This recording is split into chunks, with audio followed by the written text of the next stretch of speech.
আসসালামু আলাইকুম, কি অবস্থা সবাই? আশা করি সবাই ভালো আছেন, আর আমিও বরাবর মতো ভালো আছি।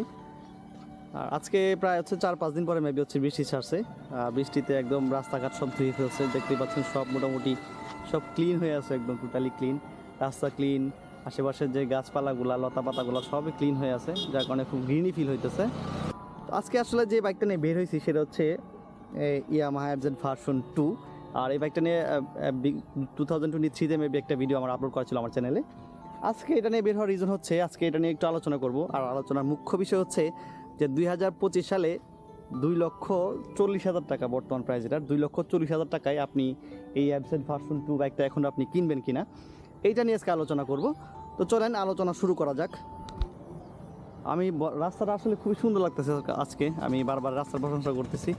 এখানে আসলে দাঁড়ায় ভিডিও করতে ভালো লাগতেছে, কিন্তু প্রচুর নয়েজ, প্রচুর গাড়ি আসতেছে একটার পরে একটা। আর আসলে কুরবানির হাট চলে, তো দেখা যায় যে সব গাড়ি যে মহিষ নিয়ে যেতেছে, সবাই গরু মহিষ নিয়ে খুব ব্যস্ত। আমাদের কুরবানিও কিনা হবে। ওই যে একটা সুন্দর লাল গরু নিয়ে আসতেছে, এই যে সুন্দর একটা লাল গরু যেতেছে। সবাই আসলে গরু মহিষ নিয়ে খুব বিজি, আর আমি হচ্ছে যে বাইকের হিসেবে বাইক নিয়ে বিজি আর কি। আচ্ছা যাই হোক, এখন প্রচুর নয়েজ, কিন্তু নয়েজটা একটু কনসিডার করেন। এখন টু দ্য পয়েন্টের কথা বলি, এই হচ্ছে এফজেড ভার্সন 2, যেটা 24 মডেল বাইকটা। কিন্তু এই বাইকটা কিন্তু ইন্ডিয়াতে অনেক আগে রিলিজ হয়েছে এবং ইন্ডিয়াতে অলরেডি এটা ডিসকন্টিনিউ। এটাতে আসলে 2,40,000 টাকায় 2025 সালে এই বাইকটা কিনা আমার মনে হয় না যে কোনো যৌক্তিক কারণ হবে অ্যাজ এ বাইকার হিসেবে। কারণ 2025 সালে দেখা যায় কি যে বাংলাদেশে অলরেডি 160 সেগমেন্টে অনেকগুলা নতুন নতুন বাইক চলে আসছে, নতুন নতুন ফিচার নিয়ে চলে আসছে। আর এটা যার কারণে একটু ব্যাকডেটেড হয়ে গেছে, যদিও এখন এই বাইকটা প্রচুর মানুষ কিনতেছে। এটা একটা বিশাল ফ্যান বেস বাংলাদেশে আছে। ইভেন ফেসবুকে সবচেয়ে বেশি ট্রলও কিন্তু হয় এই বাইকটা নিয়ে। ট্রল হইলেও আমার মনে হয় কি এসিআর এই ট্রল করাটা ওই এসিআর একটা মার্কেটিং পলিসি। কারণ এটা নিয়ে তখন যেটা নিয়ে আলোচনা বিষয় সেটা আসলে মানুষের কানে যায় বেশি, এবং এই জন্য মানুষের একটা ঝোঁক এই বাইকের প্রতি আছে। ইভেন আমিও একটা সময় এই বাইকটা কিনে প্রায় 24,000 কিলোমিটার চালায় সেল করছি। তো একটা সময় এটা ভ্যালু ফর মানি ছিল, যেটা বর্তমানে না আসলে। কারণ বাইকটার বর্তমান প্রাইস হচ্ছে আপনার এখন 2,40,000 টাকা। 2,40,000 টাকা হিরো এক্সট্রিম 160, যেটা ডুয়াল চ্যানেল ABS, দেন সামনে যে আপসাইড ডাউন সাসপেনশন, মিটারে অনেক আপগ্রেডেবল একটা মিটার দিছে, TFT মিটার দিছে। ওই জিনিসগুলো বিবেচনা করলে আসলে এটা অনেক অনেক অনেক হাই প্রাইস হয়ে যায়।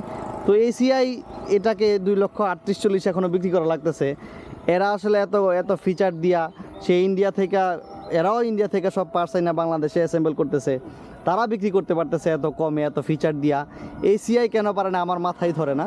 এবং আমরা আসলে এসিআই আসলে এরকম একটা সিস্টেম করছে যে সবাই আসলে ঘুরা ফেরা ম্যাক্সিমাম যারা নতুন বাইক কিনতেছে এই ঘুরের ভিতরে পড়ে আসলে এই বাইকগুলো নিতেছে। যদিও ইভেন ইন্ডিয়াতে কিন্তু এটা অনেক আগে ডিসকন্টিনিউ। ইভেন এটা থেকে বাংলা টাকায় যদি আপনি কনভার্ট করেন, এটা থেকে সব বাইকেরই আসলে ইন্ডিয়াতে দাম বেশি। ইভেন ইন্ডিয়া তো এটা কিন্তু একটা ফ্লপ বাইক, এত ভালো মার্কেট কিন্তু ধরতে পারে না ইয়ামাহা। তো এখানে আপনার এই হিরো এক্সট্রিম 160 আর যেটা ডুয়াল চ্যানেল ABS ফিচার দিছে, দেন হচ্ছে আপনার FI দিছে, যা আছে বাইকে লাইট সেট আপ যেগুলো ছিল সবগুলা কিন্তু আপনার LED করা হয়েছে। তো এত কিছু দিয়ে এরা বাইকটা 2,40,000 সেল করতে পারতেছে। আর এই এসিআই এটাতে আসলে কিছুই নাই এখন বর্তমানে ধরতে গেলে। এটাতে একটাই যুগের সাথে তাল মিলে একটা ফিচার আছে, সেটা হচ্ছে FIটা আছে, আর কিচ্ছু নাই। লাইক এখানে এখনও ABS নাই, এই সেট আপগুলো এখনও লাইটটা হেলুজেন সেট আপ, দেন পিছনেও ডিস্ক ব্রেক, বাট পিছনেও কোনো ABS নাই। অথচ ডুয়াল চ্যানেল ABS বাইক বাংলাদেশে এখন এই প্রাইসে পাওয়া যেতেছে। তো আমার মনে হয় এসিআর ওই জিনিসটা ডিসকন্টিনিউ করা উচিত, আর না হয় এটার দাম 2 লক্ষ টাকা আনা উচিত। 2 লক্ষ টাকার বেশি আসলে এটা নট ভ্যালু ফর মানি। তার মানে আপনার টাকা বেশি, আপনি জাস্ট হচ্ছে এসিআর খপ্পরে পরে আপনি হচ্ছে এই বাইকটা কিনতেছেন আর কি। এই হচ্ছে ব্যাপার।